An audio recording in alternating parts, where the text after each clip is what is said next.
En la semana número 6, en el curso de Desarrollo Personal, Ciudadanía y Cívica, con los educandos de cuarto y secundaria de la institución educativa Jorge Basadre Groman, el tema a desarrollar es la descentralización en el Perú.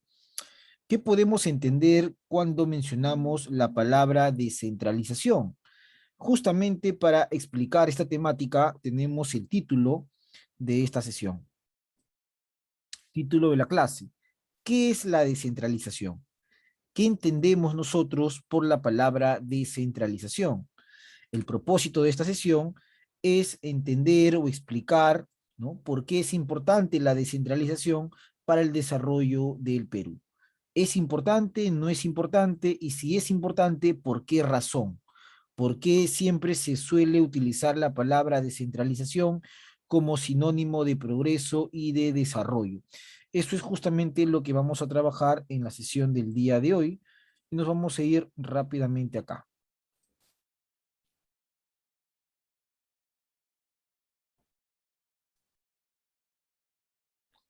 Muy bien, entonces nosotros hemos visto ese video, profesor, y tú te preguntarás, ¿qué tiene que ver el video visto con la descentralización? Bueno, claramente la realidad que se nos muestra no es la realidad de Lima, para empezar. Es una realidad del interior del país, de provincia. Y una de las cosas que siempre se ha manifestado, dicho, es que el Perú no es un país descentralizado, sino que somos un país centralizado, que todo el poder, que todo el bienestar o todo el desarrollo aparentemente se concentra en un solo lugar. La pregunta es para ti, manito levantada. ¿Crees o dónde crees tú que se concentra todo el desarrollo del Perú? ¿Dónde? Balcázar, te escucho. En Lima. En Lima, ¿ya? Pregunta número 2. Si todo el desarrollo se concentra en Lima, ¿qué creen ustedes que está pasando al interior del país? Muy bien, Berríos también en el chat. Te escucho. Huiza, adelante. Falta oportunidades por el centralismo, la centralización. Falta de oportunidades por el centralismo o porque todo está concentrado acá, ¿no? Tengo una alumna, bueno, creo que es Valerie Paredes Guamán. Valerie, ¿ha salido Valerie de la clase? No, Paredes, ¿me escucha? Paredes, Paredes Guamán, ¿me escucha?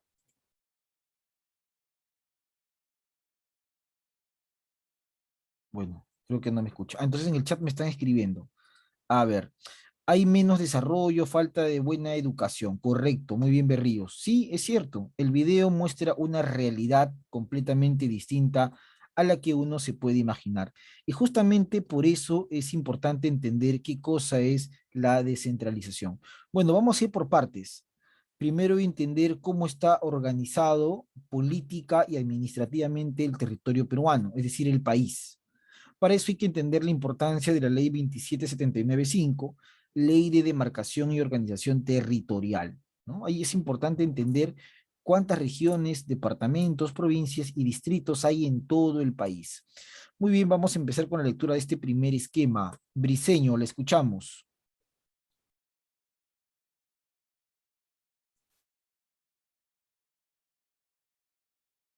Briceño, sí, profesor. empiece la lectura.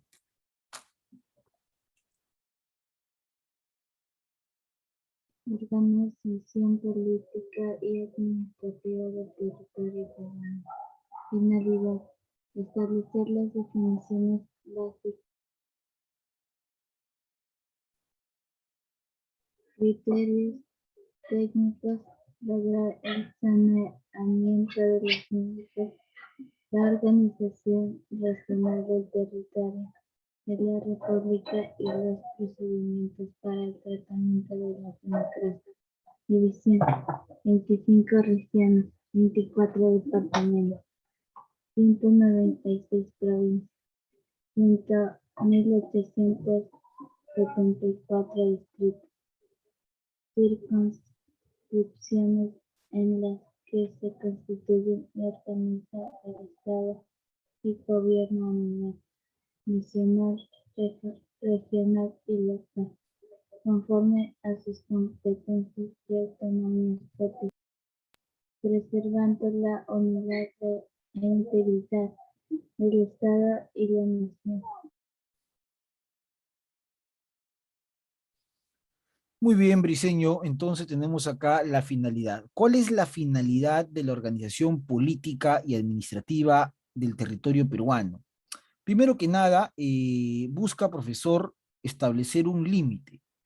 ¿Un límite para qué? Para entender lo importante que es la organización dentro de un Estado republicano.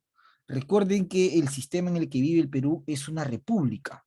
¿Y qué es una república, profesor? Es un gobierno que involucra la voluntad del pueblo, ¿ya? Entonces, lo primero es entender que vivimos en una república, es decir, que todos los asuntos nacen y emanan del pueblo. Lo segundo es entender, profesor, que esta república debe presentar límites y estos límites deben estar organizados según las necesidades que presenta la población. Para eso es importante utilizar criterios de demarcación territorial. Por ejemplo, ¿no? En Lima existe durante muchos años un conflicto entre tres distritos. En Lima, para que vean de qué estamos hablando. En Lima, durante muchos años, ha habido un conflicto por la zona industrial, de repente ustedes conocen, por la zona industrial del Cono Norte. Ahí está. Entre los distritos de Los Olivos, distrito de Puente Piedra, no, en este caso sería Independencia, y el distrito de San Martín de Porres. Ahí está. Los tres distritos involucrados. Los tres distritos aducen que la zona industrial está dentro de sus límites territoriales, ¿no? Y cuando digo la zona industrial hago referencia a las zonas aledañas a Megaplaza, a Metro, ¿no? Algunos dicen, no, eso está dentro de Los Olivos, pero la Municipalidad de Independencia dice, no, eso le pertenece a Independencia. Y otros dicen, no, eso está dentro de San Martín de Porres. ¿Qué genera esta falta de demarcación territorial? Genera que de repente no se establezca criterios para atacar la seguridad o en este caso la inseguridad, porque no se puede saber a qué municipalidad, a qué autoridad le compete actuar sobre el tema de inseguridad ciudadana. Uno dice, no, eso no está en mi distrito, no me pertenece. Otro tema, el tema económico. Si alguien quiere aperturar un negocio, no sabe a dónde ir. A la Municipalidad de Los Olivos, de Independencia, SMP, para poder tramitar las licencias de funcionamiento. Es todo un tema, es todo un caos, esto de la demarcación territorial. Incluso en el gobierno del presidente Alan García Pérez, en su primer gobierno en los años 80, se intentó hacer unas regiones que no funcionaron. Se intentó unir algunos departamentos en base a algunos criterios. Se fusionaban departamentos. Por ejemplo, fusionaban el departamento de Piura y de Tumbes. Fusionaban el departamento de Arequipa y Cusco. ¿Y esto qué generó? Que muchas poblaciones y autoridades protesten porque dicen, estoy unido a un departamento que económicamente no me favorece o no me suma. Y por el contrario, yo quisiera unirme a otro departamento que sí me suma o sí me favorece. Entonces, esto de la demarcación es fundamental. Lo cierto es que en la actualidad, la división del Estado peruano, o la división de la República o del territorio, se encuentra demarcada bajo las siguientes características. 25 regiones a nivel de todo el territorio, 24 departamentos, ¿no? Profesor, ¿es regiones o departamentos? A nivel territorial van a ser departamentos, pero a nivel político van a ser regiones, porque la autoridad es un presidente regional, ¿no? Justamente esto se hizo ¿para qué?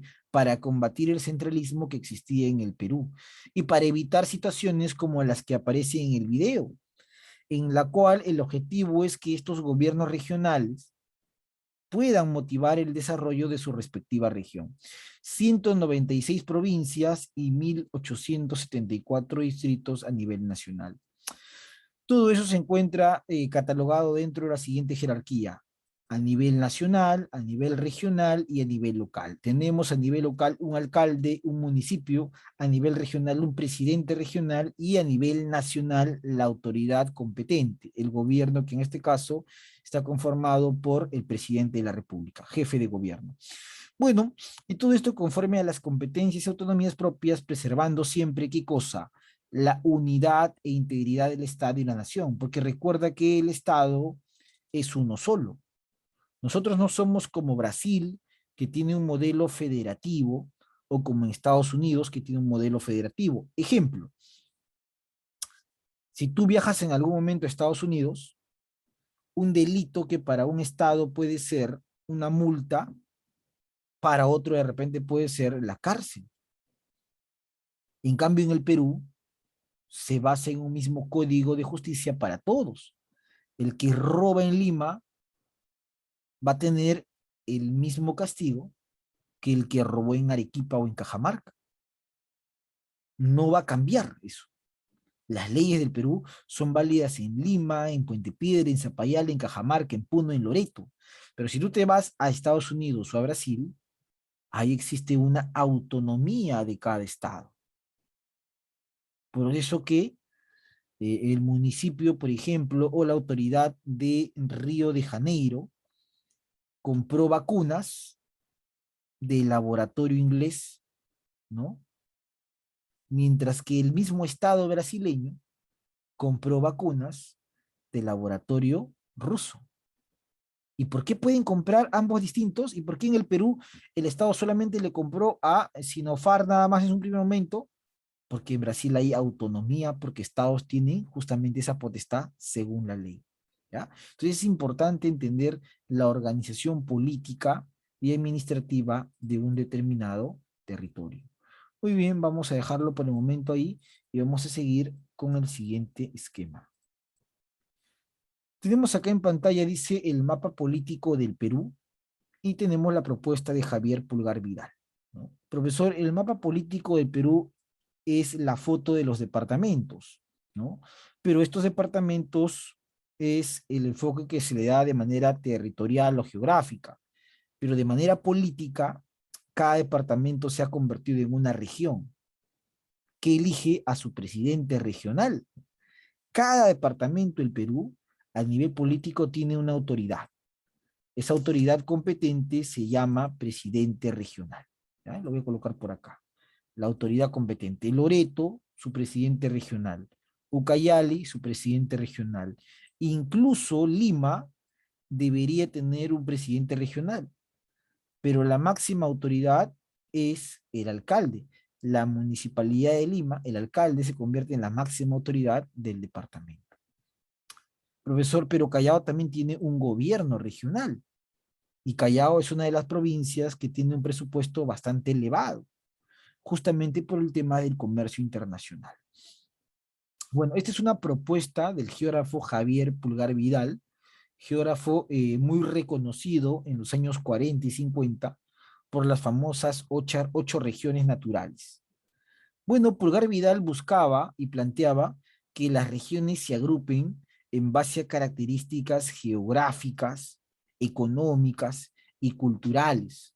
Él dice, deberían agruparse todas las regiones del norte en un solo bloque, porque comparten el mismo clima, comparten en realidad, profesor, la misma corriente, la ecuatorial del norte, y eso influye en el clima, influye en el relieve, y el clima y el relieve influye en las costumbres de la sociedad, ¿no? Además tienen el mismo potencial agropecuario, ¿no? Café, bananas, palma aceitera, etc, etc.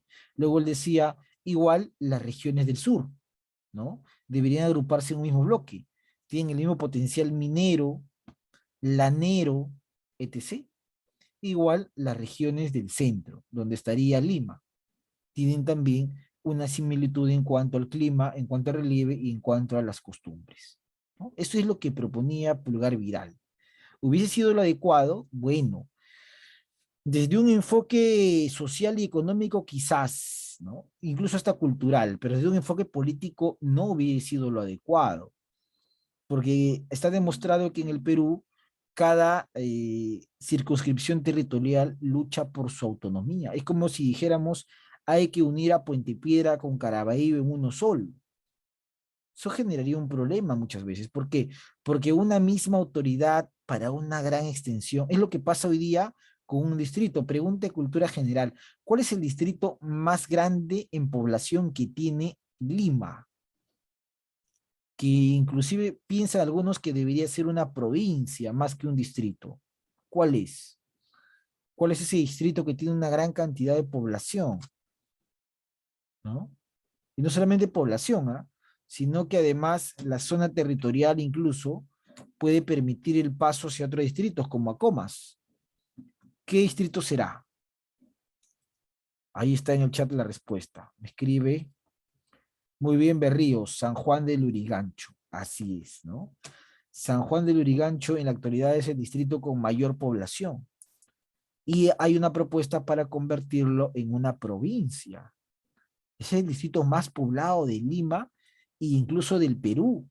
Y algunos creen que es el más poblado de todo Sudamérica, ¿no? Y por ejemplo, cada cierto tiempo hay estos problemas de aniego, ¿no? Las aguas hervidas afloran y generan problemas a la población. Tienen problemas de inseguridad, delincuencia. La migración venezolana también se ha hecho sentir ahí. Entonces, toda esa zona tiene que ser administrada por una sola autoridad. Ese es el gran problema. Cuando es un gran terreno, una gran extensión, que una sola autoridad lo administre, a veces es complicado, ¿no?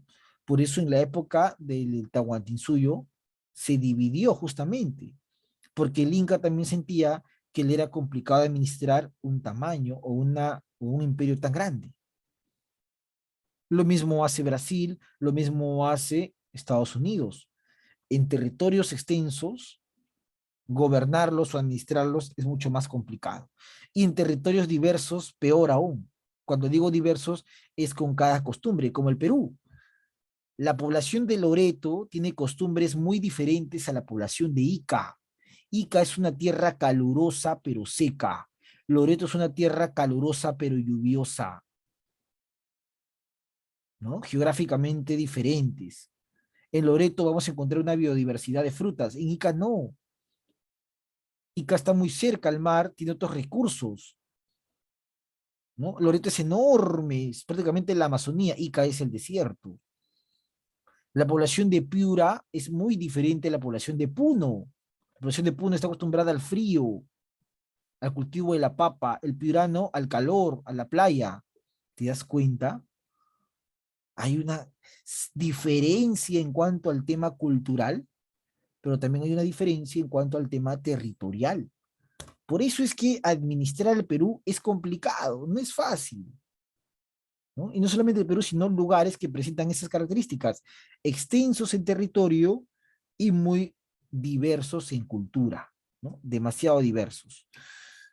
Muy bien, descentralización. Entonces, ¿qué es la descentralización, profesor? Vamos a ver acá a continuación. Un voluntario para que lea. Yo no voy a dedicar, ahora voy a pedir. Valerie Paredes, te escuchamos. Es una forma de organización democrática y constituye una política permanente de Estado, de carácter obligatorio que tiene como objetivo fundamental el desarrollo integral del país. Este proceso se realiza por etapas, en forma progresiva y ordenada, conforme a criterios que permitan una adecuada asignación de competencias y transferencia de recursos del gobierno nacional hacia los gobiernos regionales y locales. El Perú ha adoptado la descentralización desde el año 2002 para superar el centralismo político, económico y administrativo que ha caracterizado a la época republicana. Muy bien, excelente. Paredes. Tenemos acá la palabra descentralización, que es sobre la cual gira toda nuestra clase. Primero que nada, ¿qué es la descentralización? Cuando uno menciona la palabra descentralización, recuerda que es descomponer el término, ¿no?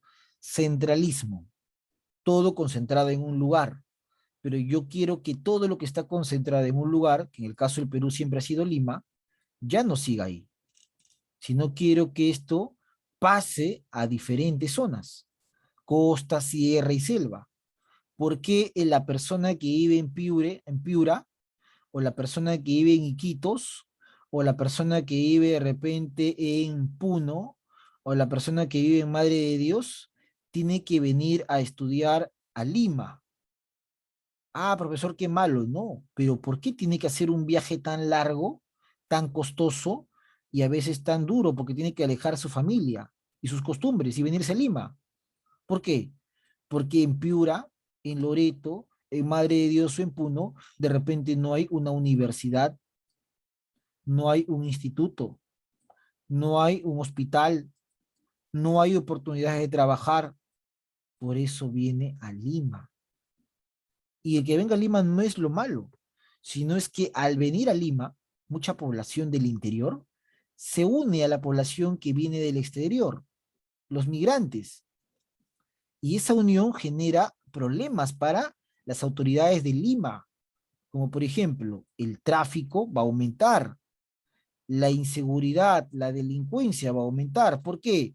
Porque van a haber menos efectivos policiales para tanta población, ¿no? Muchos hospitales no se van a dar abasto, porque van a hacer colas kilométricas. ¿Quieres ir al hospital? Saca cola de un día para una semana, hay que ir 3 de la mañana. Muchos colegios nacionales de repente no van a tener la capacidad, ahora que vienen las clases presenciales, tendrán la capacidad de meter a 15 por aula, si siempre han tenido 40, 30, 50, ¿no? Se hace un problema social el centralismo. Y todo pasa ¿por qué? Porque estas personas buscan algo que en sus provincias, regiones o departamentos no tienen. Entonces, ¿qué es descentralizar? Según el artículo 188 de nuestra Carta Magna, es una forma de organizarnos, una forma de organización de tipo democrático. ¿Por qué, profesor? Porque la descentralización nace como una necesidad de la población. La población pide descentralizar, la población quiere el desarrollo que llegue a sus regiones y constituye una política permanente de Estado. Es decir, las leyes y las autoridades están constantemente implementando medidas para alcanzar este objetivo que se llama descentralización. Bueno, este proceso se ha ido realizando por diferentes etapas, ¿no? Desde el año 90 viene este proceso. Cuando tú lo haces de menos a más, es en forma progresiva. Progresiva. Empezó asignándole competencias. Se crearon los gobiernos regionales, pues. Luego de crearse un gobierno regional, se transfirieron recursos a ese gobierno regional o local, dinero, para que ese gobierno regional pueda manejar ese dinero de una manera correcta en la región, invertir ese dinero en obras para dar trabajo a la población, en seguridad, en salud, en educación. Pero ¿qué sucede? Que en los últimos 5 años, las autoridades elegidas por el pueblo han terminado en la cárcel, lo cual nos dice que el problema no solamente es el centralismo, sino que el problema también es la corrupción. Es otro problema de fondo. Bueno, el Perú ha adoptado la centralización desde el año 2002, ¿no? No hace mucho tiempo, para superar el centralismo. ¿Y por qué? Porque durante casi 300 años hemos sido centralistas. Durante la colonia, Lima fue el centro de todo. Durante la República, Lima siguió siendo parte de todo. En 20 años es difícil cambiar lo que se ha formado en 300 años, ¿no? Pero se están logrando algunos objetivos interesantes. Hay ciudades del interior del Perú que están muy desarrolladas, incluso más ordenadas que Lima. En la zona del sur, en la zona del centro, uno va a Huancayo, por ejemplo, uno va a Arequipa, por ejemplo, ¿no? Uno va a mismo Puno, por ejemplo, va a encontrar un gran desarrollo económico, inclusive con menor población. Moquegua, sin ir muy lejos, muy poca población, pero gran desarrollo, ¿no? Ese es el objetivo. Muy bien, Esta es entonces la parte de descentralización. Vamos a seguir avanzando por acá. Vamos a borrar esta parte y vamos a ir justamente a entender absolutamente todo. Vamos a ver.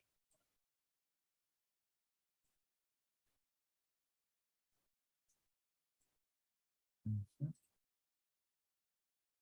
Ya está. Y dejamos por acá. Y nos vamos a ir acá. ¿Cuáles son los objetivos de la centralización? Bueno, parte de objetivos políticos económicos. A ver, vamos a ver, voluntario para que me lea lo político y lo económico. Sheila Mamani, te escuchamos. Políticos: unidad y eficiencia del Estado mediante la distribución ordenada de las competencias, participación y fiscalización de los ciudadanos en la gestión de los asuntos públicos. Económicos: desarrollo económico autosostenido y de la competitividad de las regiones y localidades, disposición de la infraestructura económica y social necesaria para promover la inversión, redistribución equitativa de los recursos. Muy bien, ahí está entonces los objetivos. ¿Qué buscamos? Muy bien, Mamani. ¿Qué buscamos cuando hablamos de centralización o descentralización en este caso? A nivel político se busca que el Estado sea más eficiente, ¿no? Que el Estado sea más eficiente. ¿Y cómo conseguimos que el Estado sea eficiente? Primero recuerda que Estado, ¿qué es el Estado? El Estado es ley que sirve para regular la conducta de la persona. El Estado es institución que sirve para conducir los destinos de una nación. Entonces el Estado es ley, el Estado es institución. Cuando me roban, ¿a quién voy? A la policía, Estado. Cuando me siento mal, ¿a dónde voy? Al hospital, Estado, instituciones. Cuando necesito de repente que la salud mejore, una ley para mejorar el seguro. Cuando necesito que el trabajo mejore, una ley para asegurar el CTS, la OAFP, la ONP. El Estado es ley, el Estado es instituciones. Entonces, la idea a nivel político es hacer que el Estado se haga eficiente. Y una forma de hacerlo eficiente es que el Estado no sea pues un leviatán, ¿no? No sea un monstruo que concentre todos los poderes, sino que el Estado entregue o empiece a disponer de elementos para disminuir su carga. ¿Y cómo hace eso el Estado? Distribuyendo competencias, ¿no? Que el jefe de gobierno, en este caso el presidente, no tenga que ver por lo que pasa en Puno o en Loreto de manera directa, sino que cuente con una ayuda. La ayuda es el presidente regional. Y que ese presidente regional sea elegido, obviamente, por los ciudadanos. Como es elegido por sus propios ciudadanos, estos ciudadanos van a ingresar, van a participar en todos los asuntos públicos.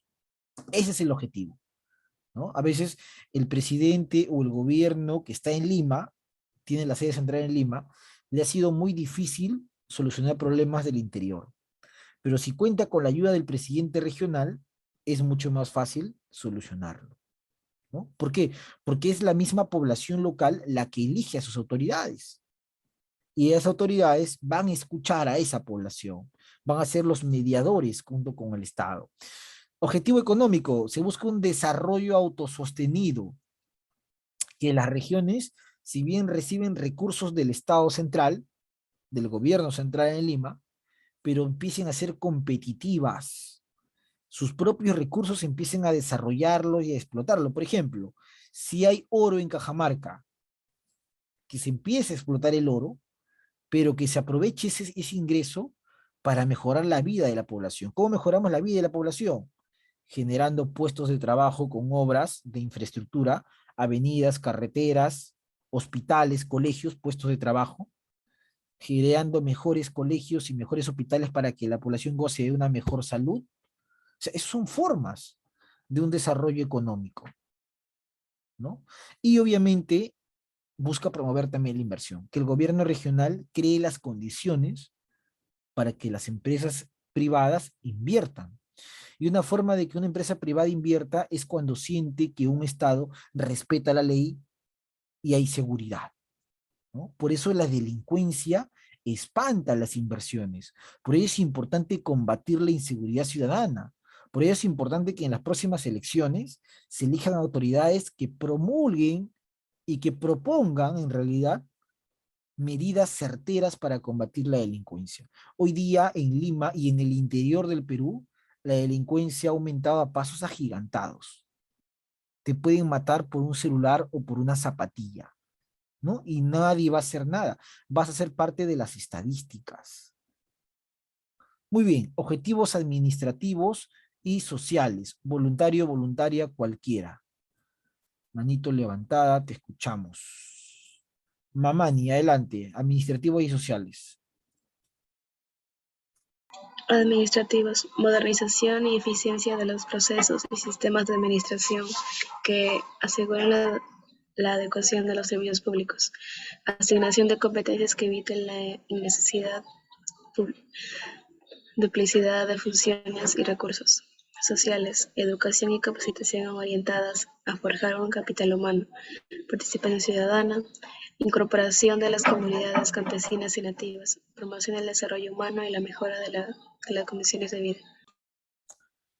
Muy bien, excelente. Entonces, cuando uno habla o sostiene sobre objetivos administrativos y sociales, muy bien, Mamani, tiene que hablar primero, en el tema administrativo, modernizar los sistemas, profesor, de servicios públicos, ¿no? La modernización.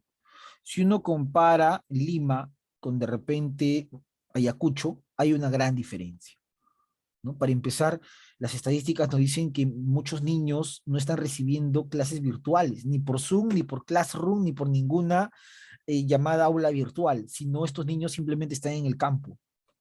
¿Por qué? Porque no cuentan con servicios públicos de calidad. No hay un servicio público, ¿no? La luz es un servicio, el agua es un servicio, y eso no llega a veces a las provincias. Tú mismo, si alguna vez has viajado a la sierra, te vas a dar cuenta que en aquellos pueblos recónditos no vas a encontrar ni siquiera un baño. No vas a encontrar un caño para abrir y que salga el agua. Incluso sin ir muy lejos, acá en Lima hay lugares del norte o del sur de Lima donde la gente vive así. Asentamientos humanos donde no hay agua, no hay luz. Peor aún, no llega el internet. Entonces, a nivel administrativo hay que modernizar los servicios públicos. ¿Y cómo modernizamos? Viviendo y escuchando a la población. Por eso un gobierno regional tiene que hacer caso y escuchar las necesidades de su población, porque si no se convierte en un conflicto y luego esto se convierte en una violencia.